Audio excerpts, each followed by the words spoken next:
আওয়ামী লীগ সরকার পতনের পর সাবেক প্রধানমন্ত্রী শেখ হাসিনার উপদেষ্টা সালমান এফ রহমান এবং সাবেক আইনমন্ত্রী আনিসুল হককে গ্রেপ্তারের পুরো ঘটনা এখন বেশ আলোচিত। আটকের পর ব্যাপক জিজ্ঞাসাবাদ করা হচ্ছে এ দুজনকে। রাজধানীর মিন্টো রোডে ঢাকা মহানগর গোয়েন্দা পুলিশ কার্যালয়ে 10 দিনের রিমান্ডে রয়েছেন তারা। আজ শনিবার তাদের রিমান্ডের চতুর্থ দিন। গত 3 দিনে তাদের রিমান্ড নিয়ে এসেছে নানা তথ্য।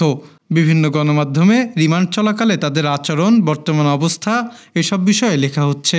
সেসব তথ্যের মধ্যে যে বিষয়টি সবথেকে বেশি আলোচিত হচ্ছে তা হলো দরবেশ হিসেবে বহুল পরিচিত সালমান এফ রহমানের বাংলা পড়তে না পারার বিষয়টি। বিভিন্ন গণমাধ্যমের সংবাদ থেকে জানা গেছে, জিজ্ঞাসাবাদের সময় সালমান এফ রহমানের বিরুদ্ধে ওঠা অভিযোগ কোর্টে সাবমিট করার জন্য যে কাগজপত্র বা অর্ডার শিট তার কাছে উপস্থাপন করা হয়েছিল সেগুলো বাংলায় লেখা ছিল। এ সময় সালমান জানান, তার বাবা পাকিস্তানে ব্যবসা করায় তিনি ছোটবেলাতে সেখানে ছিলেন। এ কারণে তিনি বাংলা পড়তে পারেন না। তখন সাবেক আইনমন্ত্রী পড়ে শোনান। পরে সালমান এফ রহমান কোর্টে সাবমিট করার কাগজে স্বাক্ষর করেন। সাবেক আইনমন্ত্রী আনিসুল হক জিজ্ঞাসাবাদে একেবারেই স্বাভাবিক ছিলেন। তিনি পুলিশের কোনো প্রশ্নের উত্তর দেননি। প্রশ্ন করা হলে শুধু হেসেছেন।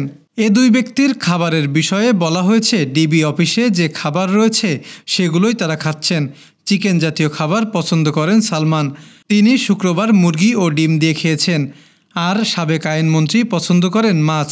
তিনি ডিম ও শিং মাছের ঝোল দিয়ে খেয়েছেন। এছাড়া ডিবির হাজতখানায় ফ্লোরে ঘুমাচ্ছেন দুজনই। বসে থেকে ঘুমিয়ে, খেয়ে এবং নামাজ পড়ে সময় কাটান তারা। ডেস্ক রিপোর্ট, গ্রামের কাগজ।